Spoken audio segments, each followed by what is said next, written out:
Welcome back to International Scale Modeler. I'm Lee. This is July's new show. First of all, before we do anything else, I just want to introduce you to something called Pomada. Now this is, take a glass with a nice ice cube that's stuck in the glass, and you pour yourself some Mon gin. Now this is slightly different to normal gin. I'm not a keen lover of gin, I've got to say, but pour in a healthy dose, and then you add, I'm not a keen lover of gin at all, and then you add some of this lemon Kaz. Now you can also add lemon Fanta. You have that. And this is the drink for this month, Pomada. It's a Menorcan drink, and it's absolutely fantastic. It's so refreshing. At the moment, it's 42 degrees here in the sun. It's about 33, 34 in the shade, which is what I'm under at the moment, and hence I don't need the glasses today. But you do need some refreshing drinks, and that is really nice. The trouble is, you have about 4 of those, and you're on the deck, because they're very healthy portions here. So, right, anyway, there you go. That's the drink for this month. Anyway, on to the show. Right, so we have got obviously the ISM forum update, including GBs SiGs comps price. I've already had a few. Look, can't speak. For July 2015, ultimate news and news in brief.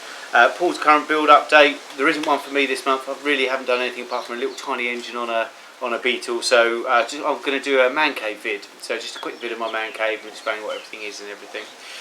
Prize draw winners, and obviously this month's prizes and the reviews. We've got the H&S Evo AL. And obviously we've got a new product release and a product update for some ultimate products, which we'll get onto in a second. So I think without further ado, let's get back into the programme. Right, okay, so first of all we'll do a little bit of news in brief. As I say, we're just going to do one little thing every month from now on. This month I've got something a little bit different for everyone. Polar Lights have announced that they're releasing several models of the classic Batmobile from the 60s 60s show. I don't know if any of you have seen the old Batmans, but they're absolute classics, you know, kapow, pow, bow, and holy cow, Batman, says Robin, and all that sort of thing. So they really are really cheesy, but they're classics. They are absolute classics. And Polar Lights have brought out these models. They're in 1/25th scale, not 1/24th, which is a bit strange. And I think there's 5 different versions in total. I think there's a couple of snap together ones, some intermediate ones as well. And then you've got the deluxe kit, which is the full modelers one, which is, I think it's about 160 pieces of styrene, about 30 or 40 pieces of photo etch and everything. And I think it's the main one. It's called the deluxe kit that you can see in this picture here. And these puppies, I think these puppies look really good. And they come in several different flavours, as I've said. And I think they're definitely worth a look if you're looking for something a bit different and classic as well. So hats off to Polar Lights for bringing these out. It's a nice little range, and there's something there for the kids as well, which is great. So on to ultimate news. Now obviously we've got a new product announcement, and this is it. You can't see it, it's not very colored here, but this is Ultimate Winter Wash. Now it looks like a whitewash, a very normal whitewash, which you can get pretty much from several manufacturers. I think now there's about 2 or 3 manufacturers that do a whitewash per se, but this is a winter wash, not a whitewash. It doesn't do just, you know, white on vehicles. This does several different things, with including you can paint it on for, if you have a look at the old Russian tanks and things like that, all the old winterized tanks and everything from World War II. The whitewash was always brushed on. It wasn't sprayed on or anything like that. It was usually just brushed on, and this leaves a very good brush effect on your model, so it makes it very ultra realistic. And it's not, it doesn't, a lot of the other ones on the market at the moment, they tend to dry just like paint, and it looks very smooth and very neat, and it's all very nice, but it's not very realistic. So this dries as if it, and it looks like it's been brushed on, but then you put it in a spray and an airbrush and spray it on, and it looks totally uniform, and then you can do what you want with it, and you know, and everything as well. So it's very versatile. Also, we've made it so that it works with dioramas very well, so you can have like snow effects on dioramas or any buildings or anything like that. Anything that you would want, something of a winter type wash or colouring or anything like that, this will do it. So it's a bit different. It's not just a whitewash. This is we're classing it as a winter wash. Now we've got a little bit of a video. Paul's demonstrating it a little bit later on in the show, so you can look forward to that. But this will be out in the shops. It's available from our online shop at umpretail.com. This will be on with immediate effect as soon as this show goes up live, and the shops, it will filter through to the shops in the next coming 3 to 4 weeks. But if you want to get your hands on some of this, if you're planning some winterized dioramas or anything like that, this is the stuff you want. Definitely is the stuff you want. But it looks great on the T34 tank that Paul's doing a little bit later on, but we've got more to come with that. So we're really excited about this, as I say. But this will hit the shops in about 3 to 4 weeks' time. But at the moment, UMP Retail is the only place you can get it. The other bit of Ultimate Modern product news is the Dark Dirt formula. Now, the Dark Dirt formula, Paul and I have never been 100% happy with it ever since we produced it. I think it's a couple of years ago now, and we've been working on it on this particular colour for nearly 2 years now to try and perfect this Dark Dirt. And we didn't want to keep releasing loads of different versions, you know, every 6 months, trying to change it again and things like that. We wanted to make it so we had the definitive Dark Dirt, and I think we've hit the nail on the head now. This has been 2 years in the making, this one, and we've tried so many different things to get the right consistency, the right level of pigment, everything in there, so that when it goes down onto your model, it sits into your model, into every single little panel line and everything. It doesn't get clumpy or anything like that. And we think we've really done well on this. This is out now on umpretail.com. Obviously the shops won't have these just there yet, but I know a couple of shops have just put some orders in, so they will have some new stock eventually, but they will revolve round. What you need to do is, when you ask the shop, before you order some Dark Dirt, ask if they've got the new formula Dark Dirt. Now, unfortunately, there's no way to discern it from looking at the bottle. It's just that the colour inside is really dark. If you've already got a Dark Dirt, you'll notice straight away. It looks darker, but it looks black almost, but it's not. It's a very, very deep brown. And as you'll see from these pictures here that have been flashing up over and over, it really does make the panel lines pop, and it's a much more sympathetic colour than we had before. And any others that are out there at the moment, I think this is definitely by far the best out there at the moment. But that's the new formula Dark Dirt. So 2 announcements this month. We may have another announcement next month as well, another new product. So all things going well for Ultimate Modern products at the moment, so cheers. But any money we make at the moment, we're just reinvesting it back into product development and things like that. So we've got a lot of exciting things hopefully coming up in the next year for UMP as well. So as I say, if you want to get either of these, they're available now from umpretail.com. And we ship all over the globe, pretty much everywhere in the world, so you can have me there. And as I say, we've got resellers, shops all over the world as well, and they will gradually filter through over the coming months, I'm sure, as and when they restock. So, so there you go. But some more Ultimate news as well with regards to the shipments to Canada, Australia and USA.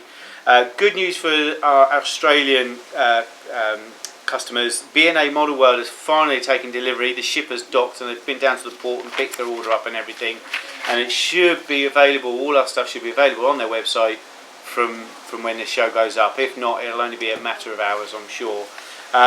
USA and Canada shipments, we are still having problems with customs and with the shipping freight companies and everything with those, but we think we've managed to resolve the situation now, and fingers crossed those products should be with those sellers in the next 5 to 7 days tops. So all we can do is apologise. Don't blame the resellers on those.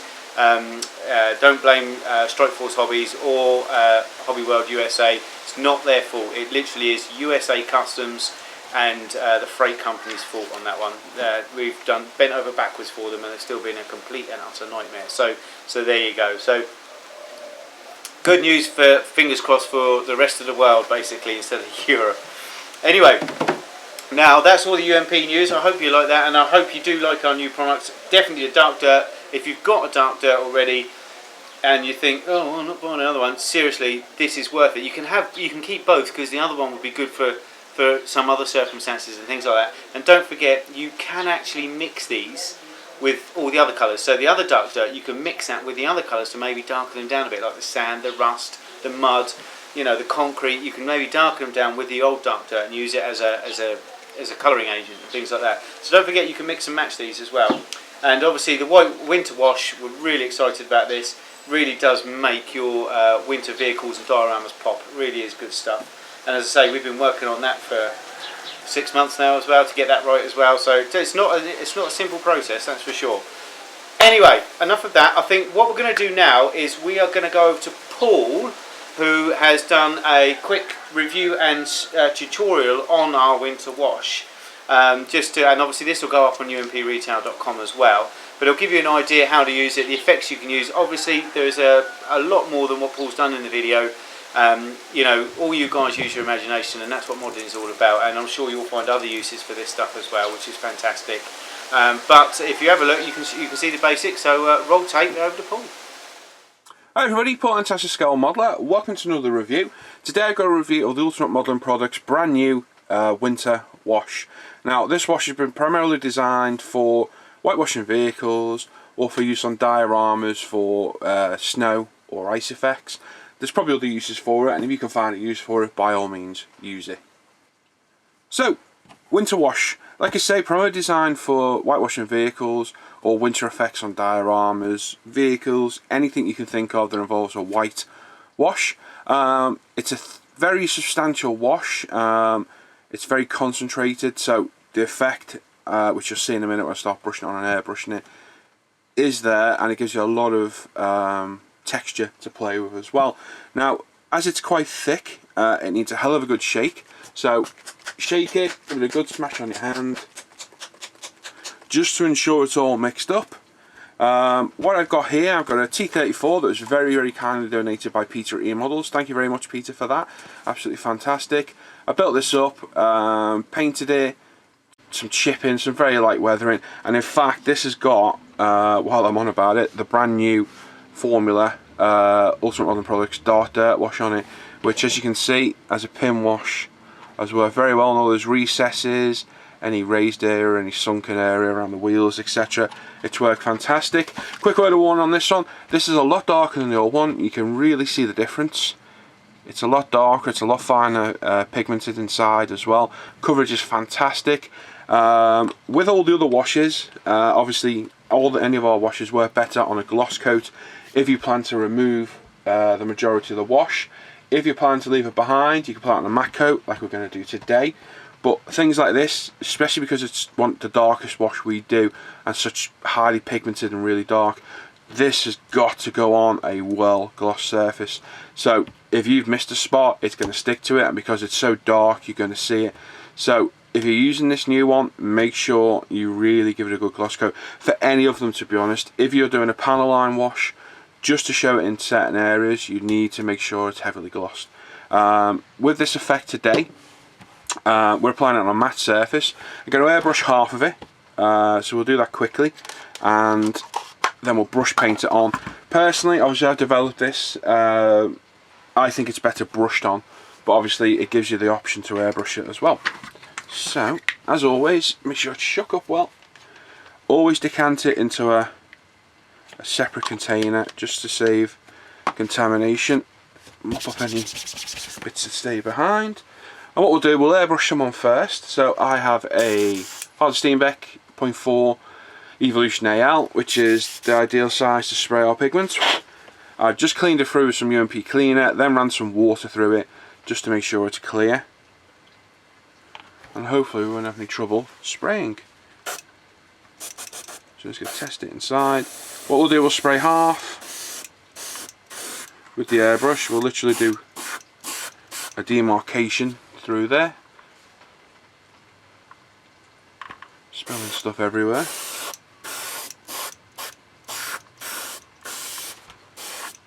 Like I say, this is on a matte coat, so this will stick really well to this. Make sure you get it everywhere you want it. So compared to brush painting, this is a lot quicker. So you get your tracks. Should be in my spray booth as well. Make sure you got ventilation or extraction. I've got the window wide open, the fan's on. And the beauty of the airbrush is you can dry it with the airbrush. So you can let it go around.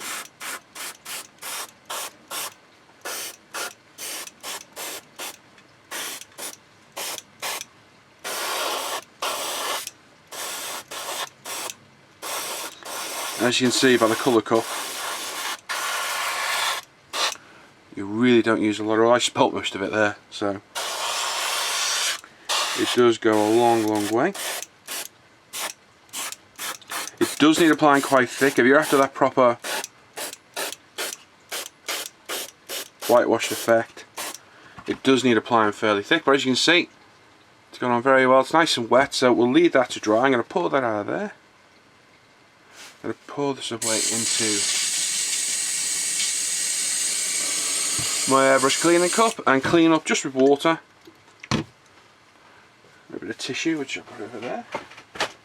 Nice and simple to clean up. Obviously, if you're going to be painting soon after, make sure you give the airbrush a good clean. And it may even be worthwhile stripping it down, to be honest, because it won't damage the airbrush, but it may contaminate your other paint. There you go, one little blast of water, and we're probably 90% clean. So clean up is nice and simple with a bit of water. No problems there at all. So no high maintenance at all. Like I say, a bit of water. Once you cleaned it as happy as you like, I put a little bit of UMP cleaner through, blast it through, job done. But it really is that simple to airbrush. I'm going to try and clean up this mess. There we go. So what you then do is let that dry and then come back to it once you're done. But what we're going to do is we're going to brush some on. This is probably going to go everywhere. But as you can see on the brush, it is nice and thick. And then applying it, you can see it goes on a lot thicker. So, like I say, if you're whitewashing, trial and error, try which way you feel works best. But for me, I've tested it and tried it, and I think brushing it on is definitely the way to go. I think it gives you a lot more to play with when you start removing it.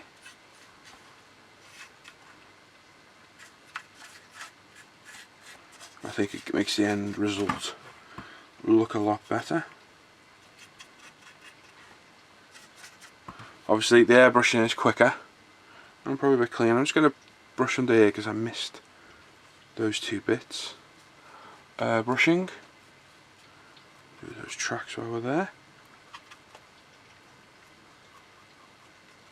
Obviously, like I said, I can't stress it enough. Make sure you're in a properly ventilated room with a window open, or preferably an extractor. Brush painting it isn't too bad, but airbrushing, when you've got any airborne particles, take care of your lungs. And make sure you've got adequate ventilation. Even brushing it on, you're not using a massive amount of it.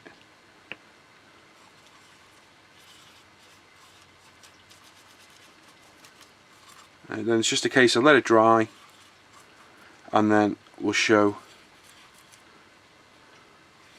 some steps of removing it. So just make sure you get it everywhere you need it. You don't need to be careful, you can just slap it everywhere. In my tests, I found even on a matte coat you could probably remove 80% of it. So even if you look at it and think, oh god,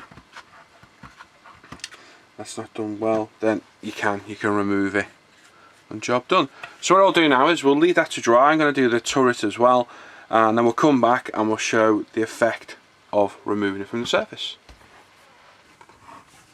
There we go. So it's been about 45 minutes now. This is all dried, both the airbrush side and the brush side. As you can see, I put the turret back roughly in place. We've got a totally white vehicle, both sides. That's the airbrush side, this is the brush side. So you can see the difference, a lot heavier applied with the brush. So what we're going to do, we're going to try taking some of it off now with different methods. So simplest method is your finger. You can use your finger to just lightly rub away. That's it, and as you can see by your finger, that lightly takes it away. So that's the brush side. As you can see on the airbrush side, it comes off a lot easier because it's not as thickly applied. So there's your finger. You can also use a wet finger if you wanted. You can use tissue. So this is dry tissue. So as you can see, that takes it right back. That's the effect I'm looking for. So that's the brush side, the airbrush side. Again, fantastic. If you wet the tissue, not soaking wet, just ever so slightly moist, it will take nearly all the wash off. Like I said, you can get almost, I'd say, well, it's between 80 and 90% of it off using a piece of tissue. It takes a lot of it off. So there's tissue, a finger, and obviously the dry bit of tissue too. So that works well. All depends on the effect you're after. For me, one of the other ways I found that was good was using a stippling brush. This is a Citadel stippling brush, and it's just a case of coming in. If we try it on the back bit, you can scratch away at it like so.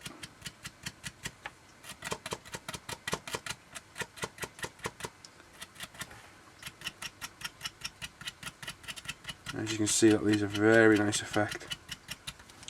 Underneath, same, so that's the brush side, same on the airbrush side. There's lots of different effects you can get. And obviously, depending on whether you airbrushed it or brushed it on and how you remove it, you're going to get all different effects.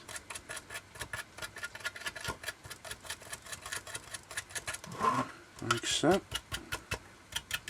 So there you go, that's with the stippling brush. You could use a softer brush as well if you wanted. If I grab something suitable, I'll try that one. This is a nice big soft brush, so you can come in. It'll take you a lot longer, but you can remove it. Like I say, so we've gone nearly all the way off using a wet bit of tissue. Dry bit of tissue takes it back. We've got the brush, which leaves varying amounts of it behind depending on how hard you press on the brush. Same on this side again. I think the effect I like is the tissue, the dry tissue. So if I grab a piece, little piece of tissue, and hopefully not lose any of my details. So we'll do it on the brush side first. So just give it a good rub over. It's a textured turret on this, so it is going to hold a lot of that wash in there. So what you could do, you could come in with the tissue. Once you get all the area you're happy with, for me what I'm going to do, I'm going to wet a little bit and remove it around the turret numbers a bit more than I have everywhere else. Like so, and then you can come in with your stippling brush. Once you're happy you've got most of it off with your tissue, like so, you can come in with the stippling brush and get to work in all those harder to reach areas. Just remember, in the harder to reach areas where the whitewash has been, it's not going to come off as easy. So there you go. So we'll give it a bit more of these decals. Terrible decals on the kit. They're an absolute nightmare. So there you go. There's that on the brush side. Now on the other side, we could do exactly the same. Stick a fingerprint in there. So we can come back with the tissue again. We can take it off. Because it's just not as thickly applied. It's exactly the same process. Because it's been applied in a thinner coat, there's less to remove. What we'll do here, excuse me, I've got a bit of a cough at the minute, is we'll remove some of it with a wet tissue to show a bit more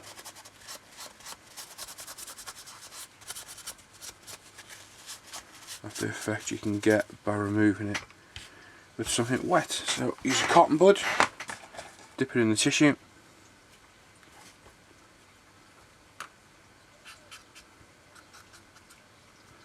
like so. Get into all those hard to reach areas. Careful not to snap them off.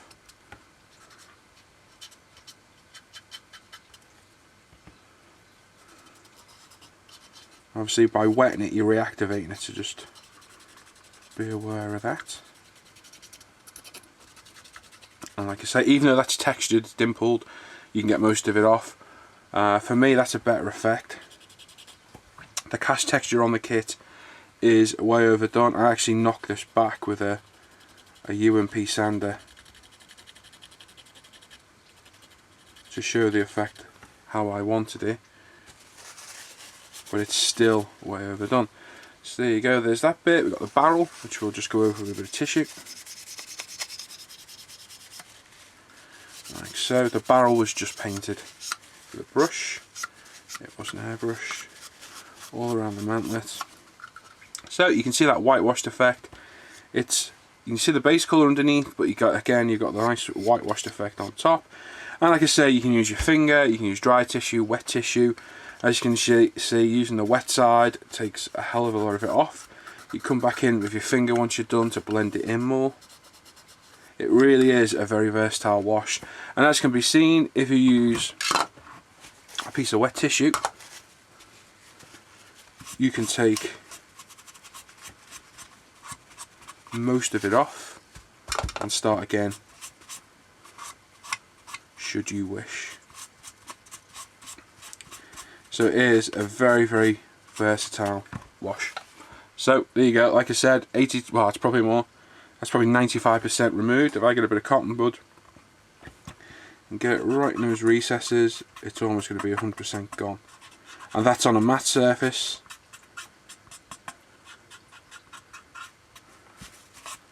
There you go. So if you're not happy, you can come back, take it all off, start again. It'd be quite laboursome to get it off, but you certainly could. Like I said, using the different techniques, you can get all different effects. Use just your finger, you can take it back onto the cast texture. You can see how well it comes off all the way around. Like I say, using a brush or a bit of wet tissue, you can take it off as much or leave it on as much as you like. And obviously the beauty is, if you're not happy with it, start again. So there you go, that's UMP's winter wash. Like I say, you can use it on dioramas for snow effects. Once you rub it off, you're left with a dust. If you do that on top brick walls, you're left with a almost snow effect on the top. It does look rather good, and as you can see, it's a very versatile wash. I think this is going to work brilliantly for whitewash vehicles. I have a plan for a project I'm currently working on, so hopefully you see some pictures up of that on the forum and Facebook soon, and in next month's news show as well.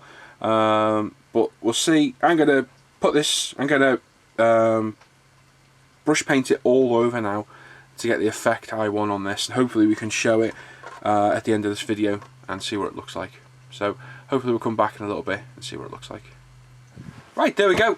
So there's the wash removed as I saw fit. Obviously how you weather it is entirely up to yourself, how much you take off, but you saw the different effects we could get from taking a almost complete, well, probably 95% of it off on this front fender, to just a smidgen off with a wet, with a damp, not a damp towel, with a dry piece of kitchen paper. So the effect, like I said just before, you can choose how you want. I added it back where I removed it completely, and this is what I'm left with now. So basically this is showing the well-worn whitewash after, I don't know, a few weeks, few months of use, because in the field it was just thinly applied paint. This is how I depicted it. So any high areas have been worn away by the crew or foliage, obviously environmental, rain and what have you. This as a base start for a whitewash is fantastic. You can then come in with pigments, washes, anything you want to dirty it up. You could even add more of the wash if you wanted to add more of an effect. You could take more of it off. Like I said, I've done varying effects. We've got a bit more off here, not as much as that side. A bit off the turret at the front, not as much as the back. The back end's been left a bit more. So you know, this is a, you know, it's a good base start for a whitewash, and very fast, very quick removal. It's probably from start to finish an hour's work, and that includes, you know, not an hour's work, yeah, an hour and 15 minutes work. And that includes 45 minutes of letting it dry, so that's not too bad at all. I used a Citadel stippling brush, a Vallejo dry brush, cotton bud and some tissue, both slightly damp and dry, and as well as a finger to come in. I just brushed it off with the brush, blended it with my finger. Where it runs off a bit more, I used the finger again. And you know, the limit is literally your imagination. How everyone's, you know, envisages sees a model differently to everybody else, so everybody's perception of what it will look like will be different. But as a base star for this, I think that's great. It looks absolutely brilliant. Very quick, very simple, very easy to apply, and comes off. And like I say, I could take that to a tap, run it under it, brush it all off, and completely start again if I needed. And that's it. So like I say, as a start, it's great. You still got all the weathering effects, the exhaust, tyres, the tracks aren't painted, so they've got a bit of wash on them, etc. But you know, this is the first step to doing this. Once it was dirtied up with some mud, some pigments, exhaust stains, environmental, you know, rainwater, rain streaks, etc., this thing will look absolutely stunning, really good. So there you go. So at a later date, I'll finish this most probably. Maybe I'll add some more weathering effects. You'll see some pics of it on Facebook. But I may just leave it as this, because it is, at the end of the day, it is a demo piece for UMP. So I don't want to hide the actual whitewash effect itself. As you can see, it does show it off very well.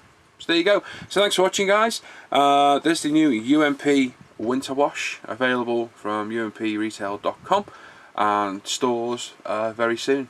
So there you go. So I hope you like what you've seen. Hope you go out and buy our wash, try it, show us your work if you do on Facebook, or send us a email, etc., to the UMP website. And there you go. So thanks for watching. I'll catch you around. I'll see you soon. Right, well there you go. As you can see, plethora of uses for that. Really does come out with a really nice effect, and there's so many different ways that you can have the finish left on that. You know, you can leave it brushed on and then just wipe a little bit off with the thing where they used to have the marking showing through and everything. Or you can airbrush it and stipple it. There's so many different ways of using that. It's great. And obviously you can brush it over your dioramas as well, and sentry boxes and fences and all sorts of things. So hopefully you guys will try that, but it is really worth getting if you like your winter projects. So I think now we're going to go over to the ISM GBs and SiGs at the moment. Right, okay, so ISM GBs and SiGs, what we've got going on the forums at the moment? Well, we've got the Homeland GB, which is the main GB running at the moment, which goes until the 31st of August.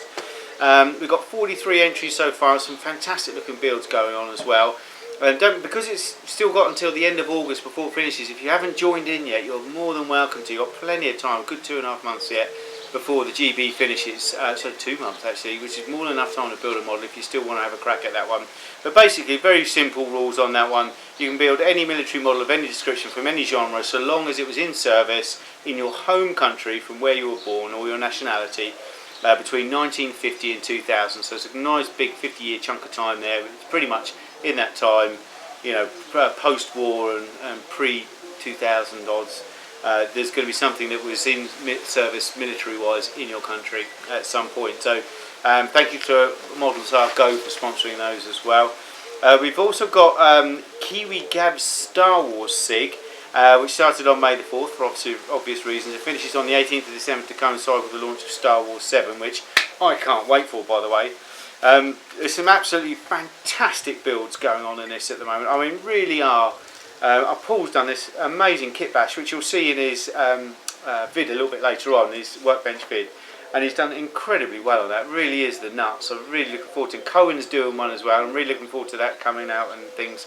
There's some really good builds going on in that, and some real imagination. I think DB Miller's got one going on as well, where in the trailer for Star Wars 7 there's a Star Destroyer crashed in the ground, and he's doing that diorama and everything, and you know, the kit's not cheap, and they're big as well, so but fantastic work. You really have to go and check it out. And if you're a Star Wars fan, this goes all the way until December the 18th, so you can do 1, 2, 3, 4, 5 entries. No, wait, I mean, I've got 3 entries I want to do when I get some time, but I think what it'll be a case of a little bit later on in the year I shall power through a few Star Wars ones. I'm really hankering to do some, but if you do fancy that and you want to do it, then fine. I mean, we've got, obviously, us as Ultimate Modern Products are sponsoring it.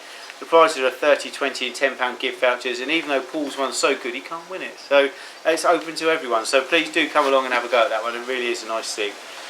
We've also got the In the Navy SiG, which is finished. It finished at the end of last month, end of June. The reveal for that, Paul's got to do that. Should, fingers crossed, be up in the next 10 to 14 days or so. So we'll obviously announce the winners on that as well. It's nice little prizes on that. We've got the new SiG started, which is the I Spy SiG. Now that runs from the 1st of July to the 30th of September. Very simple rules on this one. There seems to be a lot of people overcooking what they can and can't do on this.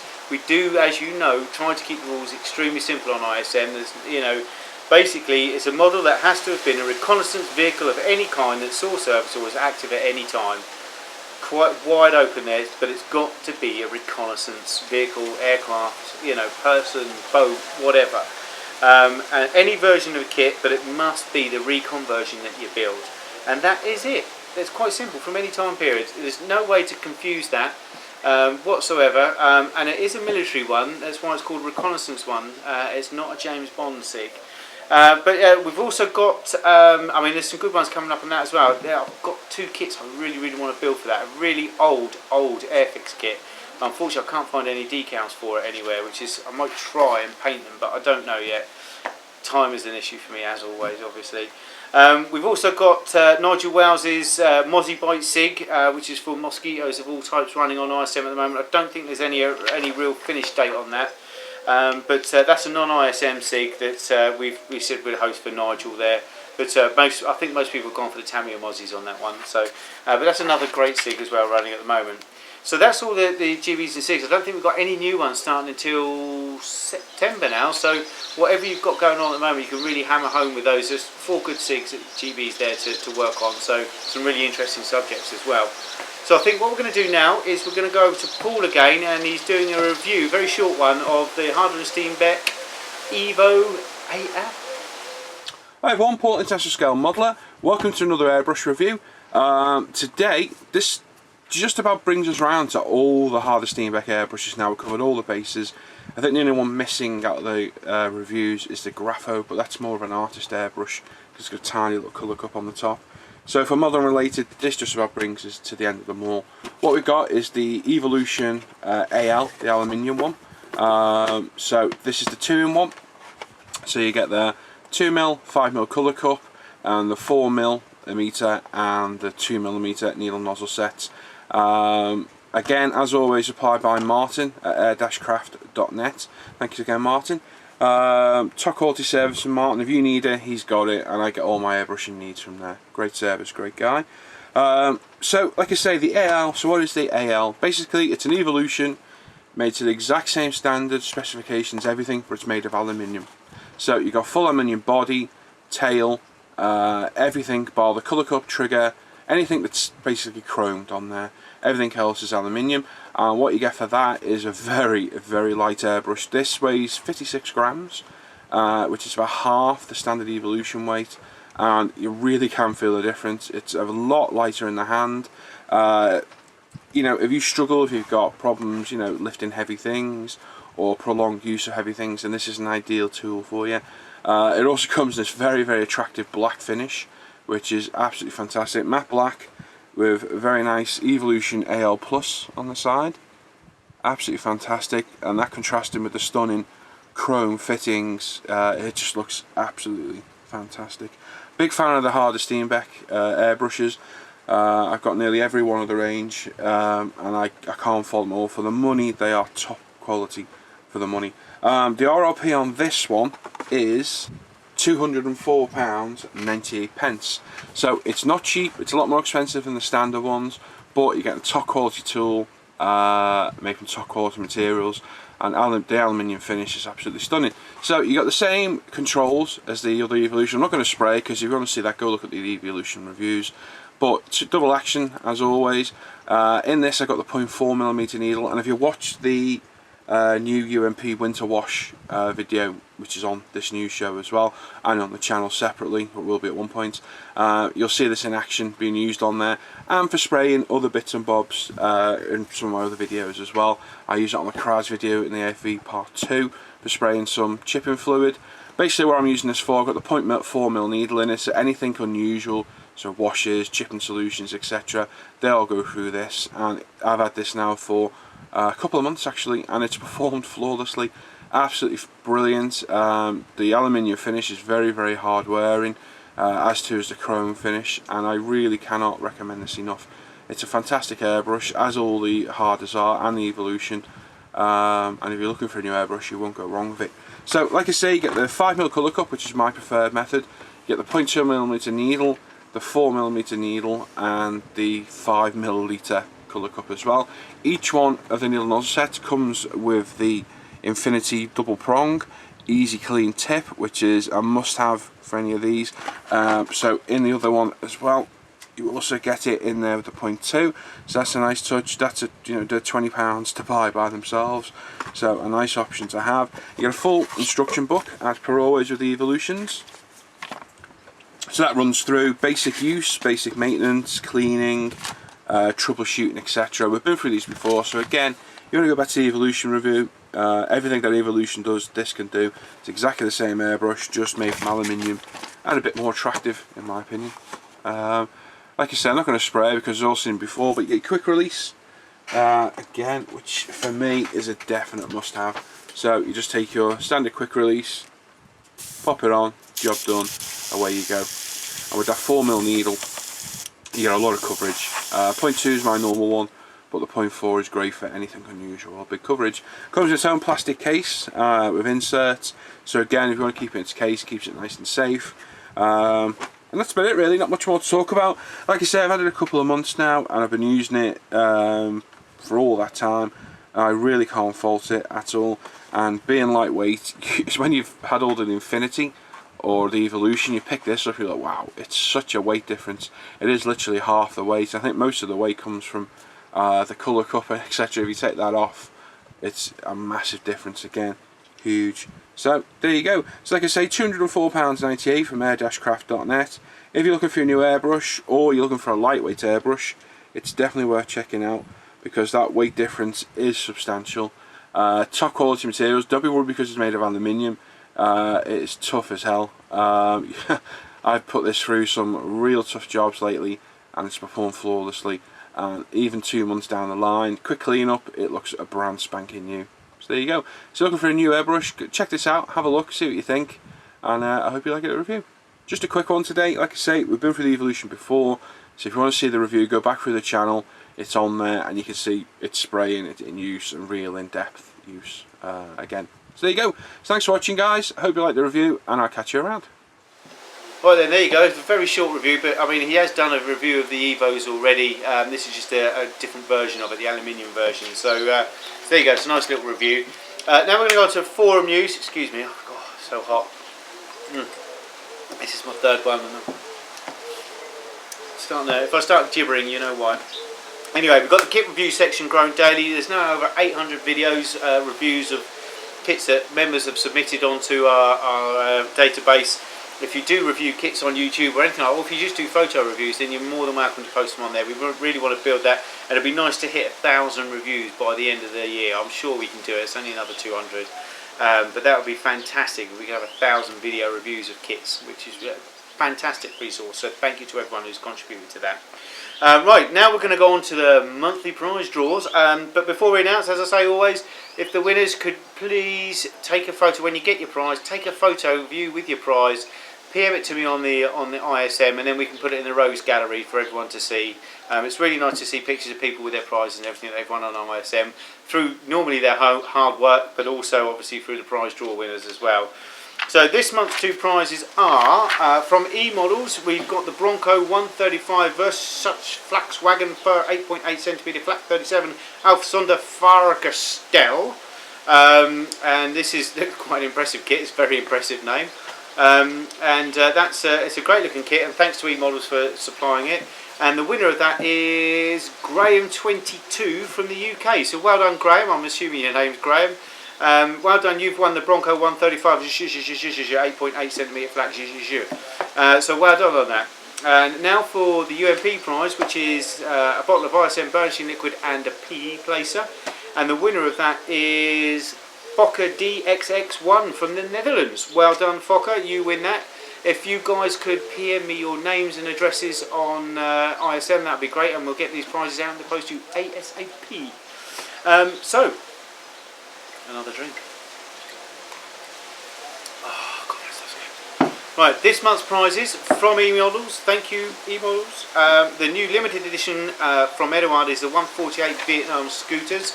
Very nice looking kit. I think obviously it's a Reeboks with all the extras and everything in it, all the resin and photo etch and masks and and all that lot. All Edouard limited edition kits are very nice indeed. So that's from E-Models, and from UMP we're going to have a bottle of the new winter wash, a bottle of the new dark dirt, and a packet of PE places as well for the other prize. So you've got some hands on some of our new products as well. All you have to do is get onto the competition thread, the monthly competition thread on ISM.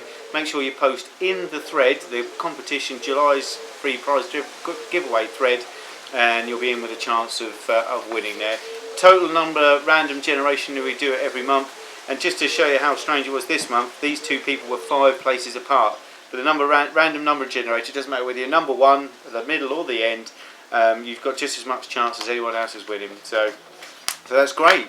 Right, next we're going to go over to our workbenches. Now, as I said, I've literally, all I've built is a little VW engine, which I haven't even bothered showing this month. But a couple of people have sent me messages saying they'd like to have a look at my new man cave since I've moved out here. So what I've done is done a quick, I think it's about 8-9 minute video of just going through my man cave or anything.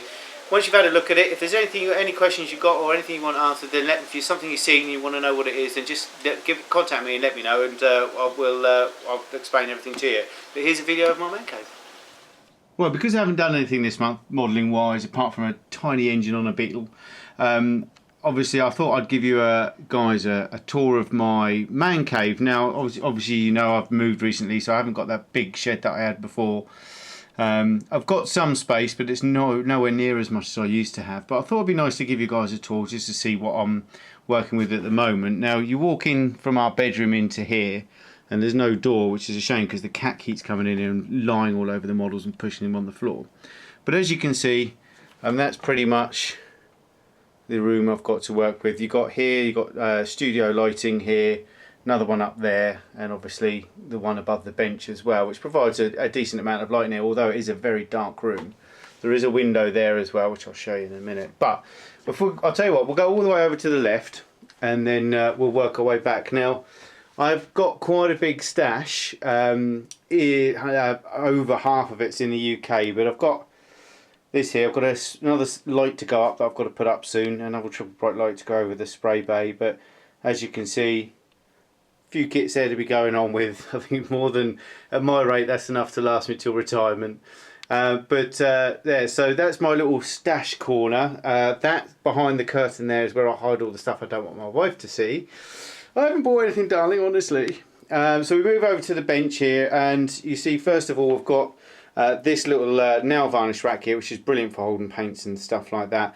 That's all my spare ones. That's all the ones I've got up there, but second ones of those. So it's basically, you know, I know that I've got spares of certain colours. If I put the spares there, I can see, oh, I don't need to order another pot when I get to the end of it. And obviously they're the most used popular colours that I use. So you've also got a little stereo there. This workbench here, I've got a full workbench, as you can see. These are all my models on the go. I'll leave them so they get out of the way.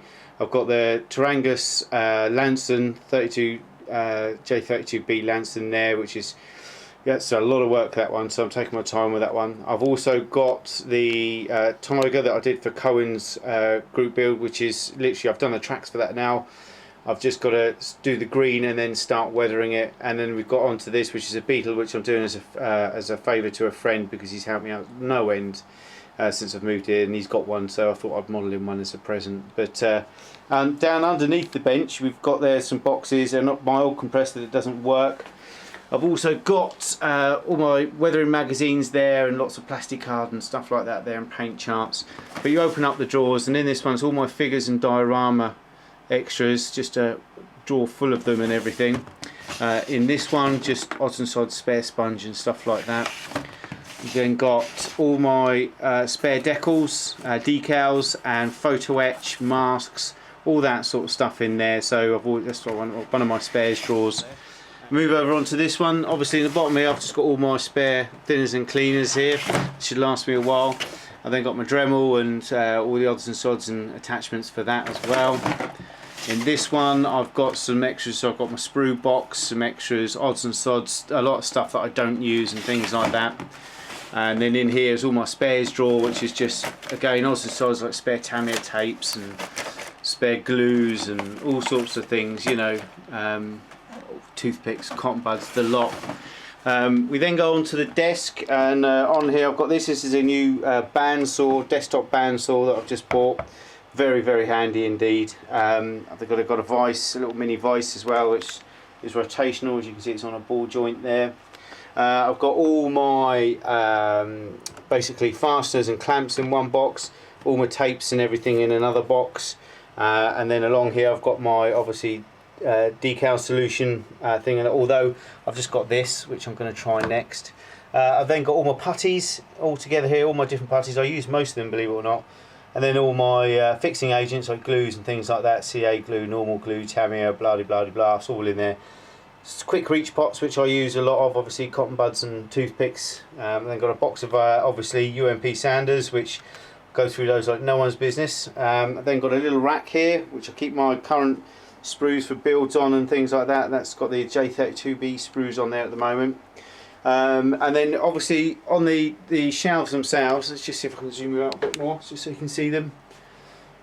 There you go. That's all my paint racks. It's I've probably got about the same paint as I had in the UK, I think, at the moment. Although I do want to get some A-cans, but they're 300 pots, so I haven't got enough room in here. But on the shelves, I mean, you can see I've just got all my thinners and things like that, varnishes.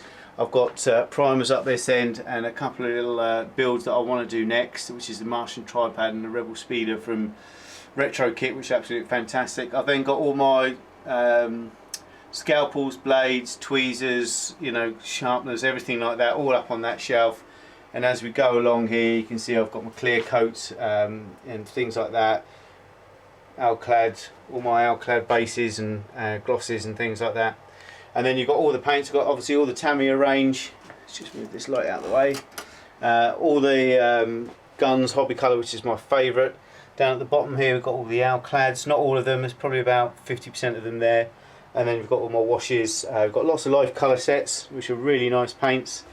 And then at the bottom, obviously, we've got lots of weathering stuff, which is like the sim filters, UMP washes, and all the AK stuff and everything we've got. Also on the bench, I've got one of these fold over. Very, very handy indeed. My triple bright light. And then we move over to here, and we've got a tub with all the things that I use quite often. Lots of little odds and sods and files and brushes and you know, riveters and, you know, all sorts of things that I use a lot. I put in that, you know, just so it's to hand. Figure painting and weathering brush pot. Then come over to here, we've got some more paints. These are paints that I haven't got full sets of. I'll just buy a set, try them. I've got like the AK figure set, the model colours there, which I really don't like. The Taka again, which I'm not really keen on, but I've got all these primers and matte coats there and everything. I've got the MiG aircraft colour set there, as you see, with the yellow tops, because I've got all the MiG ammo, which I use purely for any AFV that I do. I just use those and those only, so it makes it very easy just to choose from one set of things and everything. I've got a little tub here which I have all my paints in that I'm using currently on all my different builds, so I don't, you know, forget which ones are in there and everything. Obviously a little box of, oh, what's that? Is that an experimental wash on there? Ooh, what's coming up next? What colour is next? Who knows? And then we've got a little drawer here, and in here I'll keep all my nice paintbrushes I have to hand, and I've got a little drawer here. It's got my finishing compounds and things like that, and white tack in. This one's got all my drill bits and riveters and everything in there. This one has all my photo etch gear in it. This one has all my decal stuff in it. And this one has all my blades and things like that, spare scalpel blades and everything as well, all my sharps to keep away from my son. Then come over to, we've got the spray bay. I've got these are detachable. I've cut these down the side there because I have to get the cameras in and everything, so these whip straight out, as you can see. Okay, and then I can get camera views in there and everything as well. And obviously got my ultimate airbrush thinner chart there, which you can download from ISM. Just odds and sods really. And then I've got on the side of there, I've got, just pop that back, I've just got my 4 airbrushes that I use now. Those are my tools of choice. And then I've got my awesome Iwata Pro jet. And then in here we've just got another couple of drawers, which is just things for airbrushing, like you've got like your gloves and my airbrush repair kit and cleaning kit, which has got everything I need to clean my airbrush in and everything. In these drawers here I've just got odds and sods, again pipettes and some actual, some masks there, some German masks. You then got all my spare airbrush boxes and polystyrene and things I use for pinning in. In this one we've got all my old scabby brushes, as you can see, well treated. A couple of models there that need painting. They're about a year and a half old, them. And in here we've just got, again, odds and sods here, there and everywhere, in every drawer, just bits and bobs and things like that. And that's pretty much it. In here we've got lots of pencils and pastels and things like that for weathering and drawing lines and stuff like that I might need. And in there, this one is just a box that I keep all my spare brushes in and everything. As you can see, there's quite a few in there, and some oil paints and everything as well. But that's it. I've made the best of a situation. I'm lucky that I've got my own room, I suppose, as compared to a lot of people, but it's not as big as I'd like it, because there's lots more I'd like to do in there and everything. But there you go, that is my man cave. Hope you enjoyed that. If you've got any questions, obviously comment on the video or come over to the website and ask, and I'll be more than happy to go through anything that you've seen. Alright, back to the show. Right then, there you go. As you can see, I haven't got a lot of space anymore. It's not half as big as what I used to have, and it's not as roomy, but it's very snug, I think is the word. The trouble is, I've got no room whatsoever to expand in there, none at all, which is a shame, because I really want to buy the full range of ACAM paints, and there's a lot of them. I think it's about 250, 300 colours. Now, I know I won't ever use all of them, but I'm a bit OCD about my paints. If I buy a set of paints, I have to buy the whole range.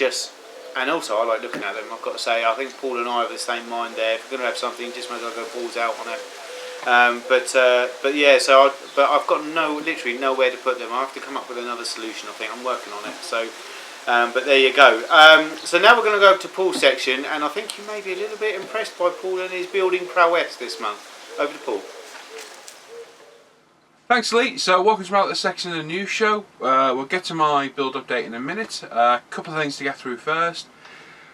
First off, I mentioned on Facebook the other day that in around October time there's a new scale modelling magazine being released to the UK market. It's called Scale, S-C-A-L-E.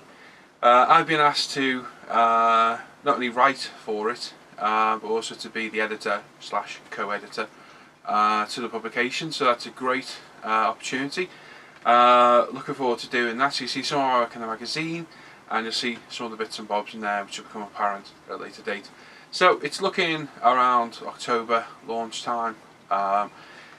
First of all, it'll be released as a book zine, such a thick bound magazine type books, and then hopefully it become a monthly publication.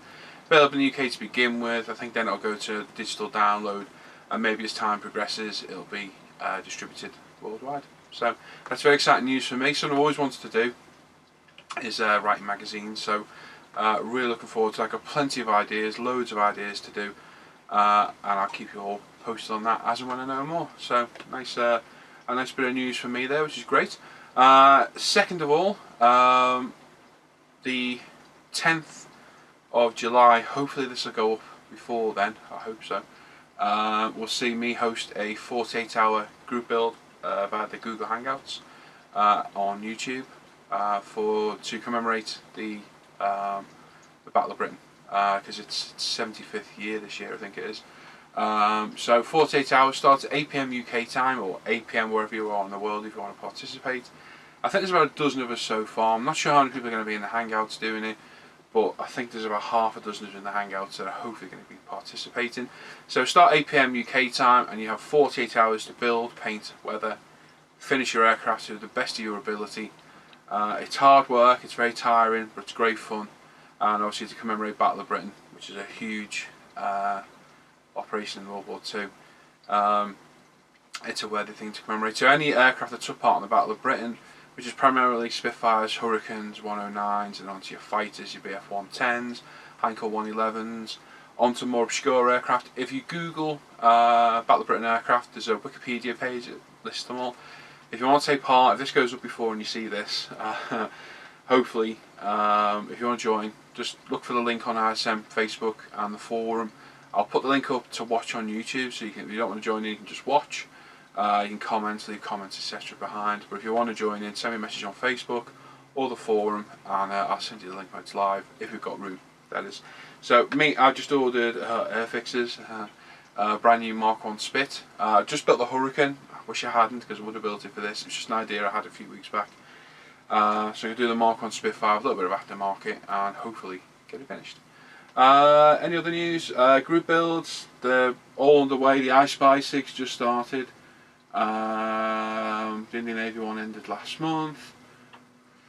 And that's it then, all the way up to September, when the New Age Desert Rat starts. So it gives me a bit of a break, and I can continue with my SU-30 then, which is what I've been hoping to do.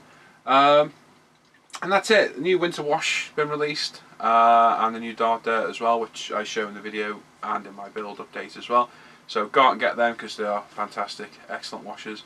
And that's it really. So no other news I can think of. So we'll head over to the workbench and have a look at my builds. Okay, so over at the bench, like I said, I've got a lot to get through. I've been very busy this month. I didn't realise exactly how much I've got through. We've got 4 completed builds. We have, 5 completed builds, my bad. We have 1, 2, 3, 4, 5 in progress. So very busy. So what we'll do, we'll start off with the Furry Firefly. So you may have seen this, I reviewed this on the channel. I then built it, came back about halfway through to say how it looked as it had been built, and then came back at the end when it was done to see how it had done, built up overall. So it's a different review for us for once. Got some very positive feedback, so thank you guys. This is Special Hobby 148th Furry Firefly and Mark 8 drone. So these are the radio controlled drones used to test the first surface-to-air missiles. Not a kit for beginners, definitely not an easy build. It wasn't as bad as I thought it would be, but it did fight me along the way. But absolutely fantastic build, really enjoyed building this. A very interesting subject, quite a big aircraft as well, it's not small, and a very striking paint scheme, and a great use of UMP concrete under there as well. Absolutely superb kit. I really enjoy building this. Like I said, there's a full review on the YouTube channel, as well as an in progress as I went through build in 2 parts, and a slideshow at the end. So fantastic kit. Had to mix my own colours, the red and the cream, but really enjoyed this kit, and I will definitely be buying more of these Special Hobby kits. In fact, I've got another 2 to do now. So this was a great kit, and a very striking, unusual looking aircraft. Very nice. So there's 1 completed. I'm going to struggle to get all these out today, so it's going to be a bit of a pain. Next up we have, I think you've seen this part started last time, is the 148th Tamiya Mosquito. This is for the Nigel Wells Mosquito SiG on ISM. Been ongoing for a while now. I managed to get this built. The Tamiya kit goes together with no problem at all. I added some resin wheels, resin seats, and I think resin mask as well I added. So not much else added to it. Sprayed in Tamiya, and yeah, Tamiya acrylics, totally Tamiya acrylics all the way around the base, sorry, the bottom, the top, the tail, everywhere. Freehand camo, weathered with UMP Dark Dirt, the new one, and great little kit. Nice, simple, easy build, not too tricky at all. Those resin wheels came out absolutely great. You can see those panel lines there, really accentuated by the new Dark Dirt. Absolutely brilliant. And I don't know if you can see inside, you probably can't. Let's go to the close-up one. There you go, there's the seats with the built-in belts. Hard to see with all this light. Nice kit, quite a simple build, typical Tamiya 48 scale. Nice, easy build, no real dramas at all there. And it went together flawlessly. So again, another SiG entered. As to was the Firefly that went into, I think it was the Homeland GB. I think it was the Homeland. So yeah, 2 SiGs GBs completed there. So there's number 2. That was a nice kit. Highly recommend that Mosquito to anybody. Third one was this, and I really enjoyed building this. I built this for Jim Baldwin's 48-hour D-Day group build, which was held beginning of the month over the Friday, Saturday, Sunday. Sorry, Saturday, Sunday. Started midnight Saturday morning through to just before midnight Sunday evening. So 48 hours, I chose Taliri's Typhoon, which is a Hasegawa Reeboks 48 scale. I'll just knock my antenna off. Well done. 48 scale, built, painted, weathered in 48 hours. Superb kit. Highly recommend this one. It's a Hasegawa kit, but an absolute bargain price, and it went together great. I added some resin wheels. I added a resin seat. I think that was it. I can't remember anything else I added to it now. I masked off and sprayed the invasion stripes myself. It took 4 hours. It was great fun, rather than using the decals. But flawless kit. I really enjoyed building this, and it came out well. Consider I built it in 48 hours. It was about 30 hours total build, because it was built over a live hangout. So I've got a record of the entire build all the way through. So it was 30 hours total work over 2 days. So it was quite a challenge and a task. A few of us took part, and thanks for Jim for hosting it. Oh, exhaust, that's what I added. The resin exhaust, you have a look there. I don't know if you can see the seat inside. You can a little bit. And the wheels with the flats in. Awesome. Very, very nice kit. Highly recommend this, and I will be building more of these. Like I say, weathered with UMP Dark Dirt again. Pastels, streaking effects, etc, etc. A very nice aircraft, very striking looking aircraft as well. Next up is the 172 Airfix Bolt and Pull Defiant. Seen this kit knocking about everywhere. I've seen a lot of people building it over the past few months and thought, right, I want to have a go at doing that. So went out, bought one, and built it, and there we go. Great little kit. Not my usual thing, 172 at all. Not my cup of tea. Too small, too fiddly, and they don't show enough detail. But for a 72 scale kit, this was great. I really enjoyed building it. I think I added resin exhausts and something else. I forget now. What else did I add? Was it the wheels? Might have been the wheels. I forget. But that much I can forget what I've added to them. This was painted in a mixture of Acan Sky underneath, Tamiya Dark Green, and Mr. Hobby Dark Earth. Weathered UMP Dark Dirt, as you can see underneath. Really brings out those panel lines. They are a bit big, the panel lines on the kit, but for a little 172 scale kit, great. It was a pain to mask, absolute nightmare. Oh, resin guns I added as well. We can come in and see them. I think I have to focus. So yeah, added the resin guns on the top. We added the resin exhaust on the side. I'm pretty sure that I can't remember the resin wheels or they came like that. They might have come like that actually. I forget now. Nice little kit though. Quite enjoyed building this. Hopefully they'll bring a 148 out, because it'd be nice in 48 scale. Very nice. And another build. Really enjoyed that one. Absolutely superb. So there's 4 completed aircraft. There's the 5th. Every now and then the hangout guys, we do a speed build over 2 hours. This time's subject was any starter kit. So any Revel or Airfix starter kit, but you had to use the paint, the brush and the glue included with the kit. And this was my entry. It was Revel's 1144th F14A Tomcat. So hand painted, brush painted using a contactor glue in there, which isn't my normal cup of tea, but it worked well. And in 2 hours I managed to get it painted, mostly decaled, and make this little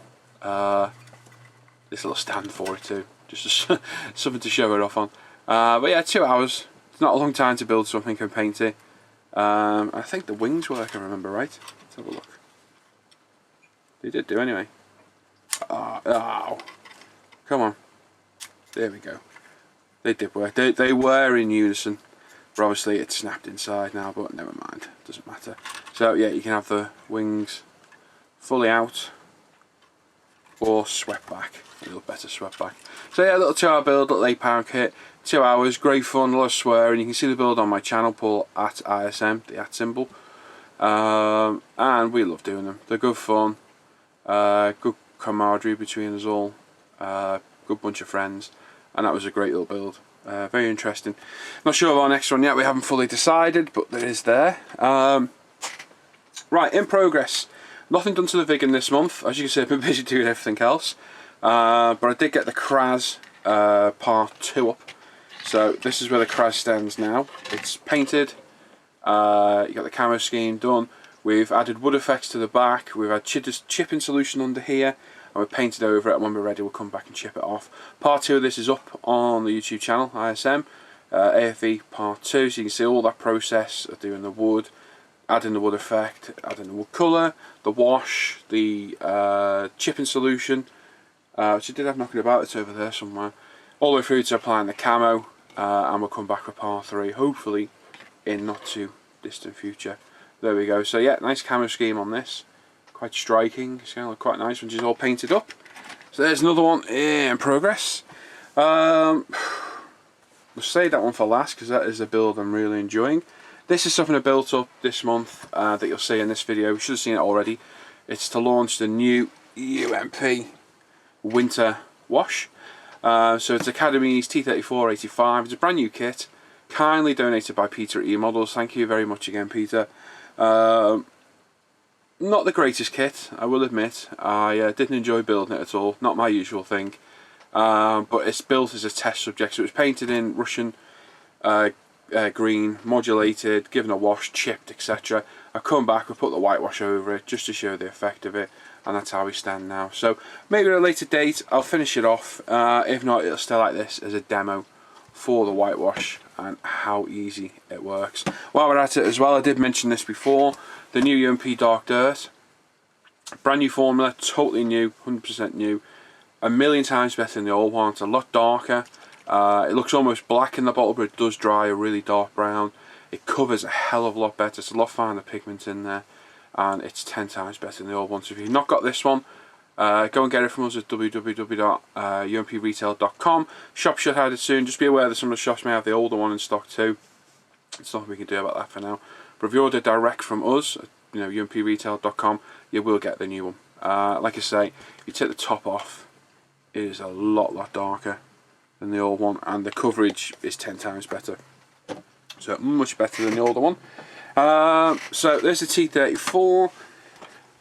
Second to last one. I told you I've been busy this month, didn't I? We have Airfix's Mark 19 PR Spitfire, which is my entry into the GBs SiG on ISM. So we got all the cockpit painted up, it's been primed. I added a rather nice, I think it was a Barracuda cockpit detail set for this. It was all these little resin parts here, the controls, all the boxes, etc. Very nice. They've been put in, primed and painted, whether there's some dry brushing and then some weathering. Same on the other side. We've got oxygen hoses, we've got other controls, small boxes. Nice little kit. It was £8 for a little detail kit, and you got all that. You got the seat, which is very nice. Full resin seat. Excellent. So there you go, there's all the seat all together. And there was the foot controls, the foot bars, and the control column stick as well, all resin, and for £8, an absolute bargain. So if you're building a spit that this will fit, get it, because I highly recommend it. It has a lot of detail to the kit. So it's all primed, painted up in the grey-green BS2A3. The camera's on the back, all ready to go. And I'll get it to this when I get a little bit more work on this next one, because this thing I have enjoyed building so much, this next one, that I haven't really put it down since I started it. We'll show you this first. This is its victim. For those of you on Facebook who've seen it, know what I'm going to do with this, as do all the guys on the Hangouts. This is Tamiya's 1/48 scale Sherman Firefly. So built it up, metal chassis, nice little kit. Built it up in about three hours. It's been painted, modulated, decaled. It's ready now for chipping and then a wash, etc. But this is going to be deployed knocked out. So as you can see, it's taken a strike on its bogies, lost its track. The turret's taken 2 hits, as you can see there, from a highly elevated point. It has 2 at the sides of the hull as well, that one knocking out the bogey there. This will be deployed like this, and I'll pop the picture up so you can see it, with this thing stood on top of it. I'll show a couple of pictures in a minute, but this is what I've been building now for over the past week. This is Bandai's, the box is over there. I'll grab it quickly for you. This is Bandai's ATST. So it's a 48 scale walker. So it's a clip together kit. Doesn't need painting. Comes with stickers or decals. You build it up out of the box, away you go. I kit bashed this with 48 scale Tamiya Stug and came up with that. I'll tip it over so you can see it on the above camera in a second, but I'll put some pictures up to show what it looked like in spare styrene. So there you go, that's what it looked like after I kit bashed it. So basically anything that isn't grey, well, some of the bits are grey, I've added actually, but all the bits are different colours of grey up from the Tamiya kit. I kit bashed and added to it, making it an ATST UG, AT Stug, which I had great fun doing. It's been painted now, chipped, clear coated, decaled with German Panzer markings, and it's just had an oil wash last night, which I've just spent about half an hour wiping off now, ready for a dull coat, and then we can really get going with some weathering. And I may whitewash this. That was the plan to begin with, but the Panzer Grey's kind of growing on me now, so I don't know. I'll see what it looks like.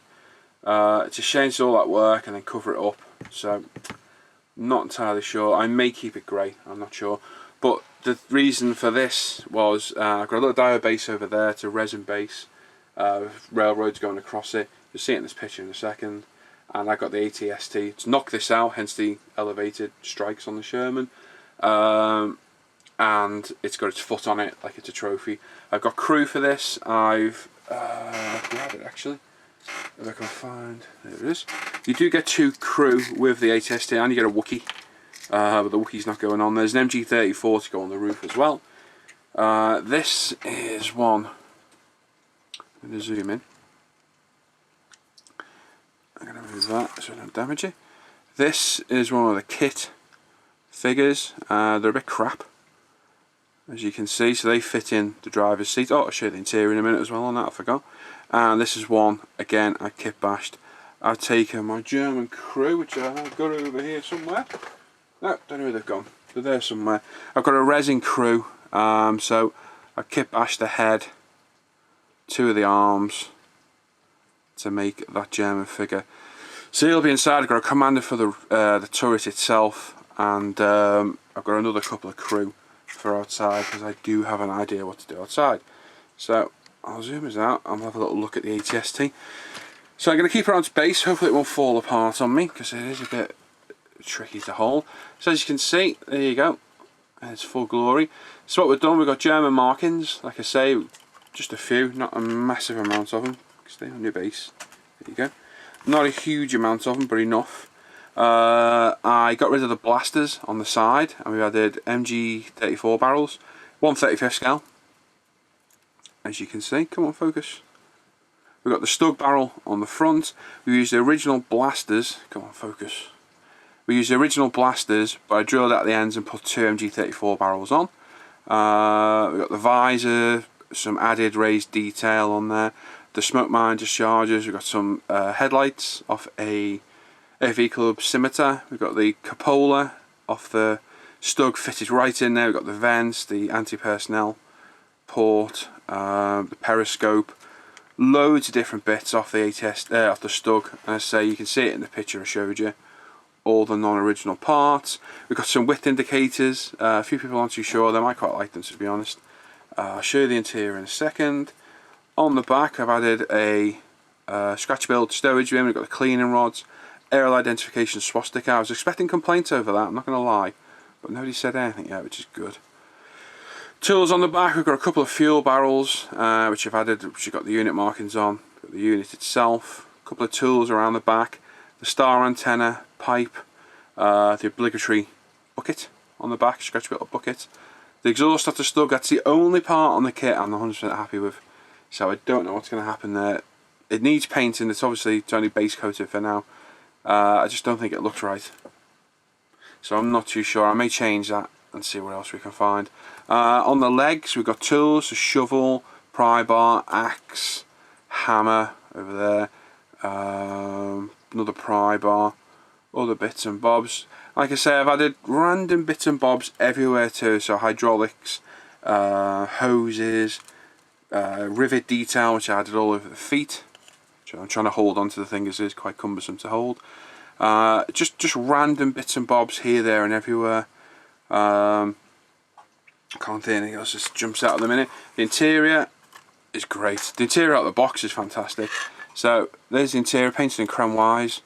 I've added a load of decals in there, of dials and instruments, seat belts. Obviously this is where the other guy's going to be sat, so there's a seat belt there. I've added dials on the front, detail paints of some of the switches and what have you, and then we gave it a nice brown oil wash and it's come out really well. Out the box, our interior is great. I've just spiced it up a little bit. Looks absolutely great. I really am happy with this thing.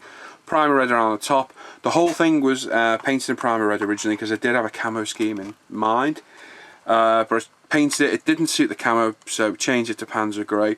But what's happened is where I've gone around taking the wash off, and if I can find a piece where it's done it, there you go there. Where I've been taking the wash off and I maybe pressed a little bit too hard with the mineral spirits, it's taken some of the top layer of paint off and taken it down to the primer, and that's just added another look to it. It looks absolutely brilliant.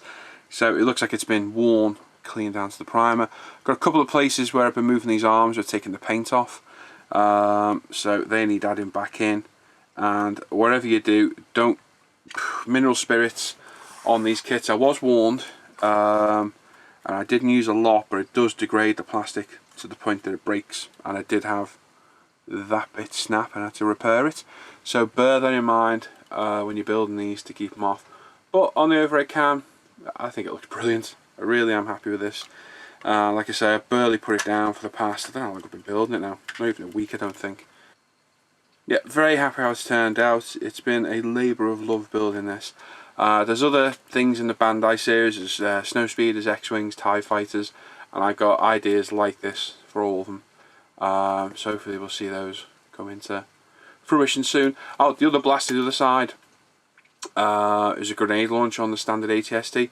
I took that out and put a piece of tubing to simulate, I don't know, a grenade launcher or another cannon or something, just to give it a bit of interest. So there you go.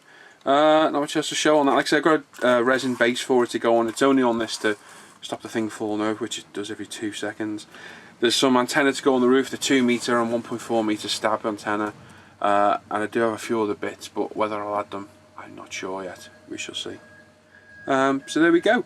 So I think that's all my builds. As I said, a lot to get through. I've certainly been busy this month. I highly recommend this though. Go and get one of these. They are £15 delivered from Japan. I've just ordered another one, and great fun, especially if you kit bash it like this. Colin did one on ISM Facebook as well. It looked great. He did a camo scheme on his, and I can't recommend him enough. Absolutely superb fun. Really enjoyed it. So there you go. As I say, we're very busy. We've got quite a lot of things built this month. So there we go. So I'll take you back to Lee, and I'll see you guys around. Oops, caught me out. I'm having another. Just ever some more of this stuff. Oh, it's fantastic. But cheers. Well, anyway, that was Paul's. God, that came back a bit early. That was Paul's extremely prolific month. I have to say, June is probably his most prolific month so far. There was an absolute phenomenal amount of gear on there. There really was, and I'd say hats off to you. Cheers, Paul. I don't think I would ever have enough time in a month to do that many builds, but well, and the thing is, none of them are shabby either. All very good work. So well done, Paul. Top notch, mate. Well done. So I think all it comes down to now is to go through the sponsors of the show. And a big thank you to all our sponsors, which obviously E-Models for our monthly prize draws, Models Are Go for our group builds, UMP for we sponsor whenever and wherever we can, and obviously S&M stuff just for sponsoring our SiGs as well. I want to say I'm sorry for not having a rant at anyone this month, but you know, no one's peed me off at all this month, and I'm just chilling at the moment in this lovely weather, in the shade of course. But I just want to say thank you to everyone, cheers and farewell, and I hope you enjoyed the show, and until next time, take care, bye bye.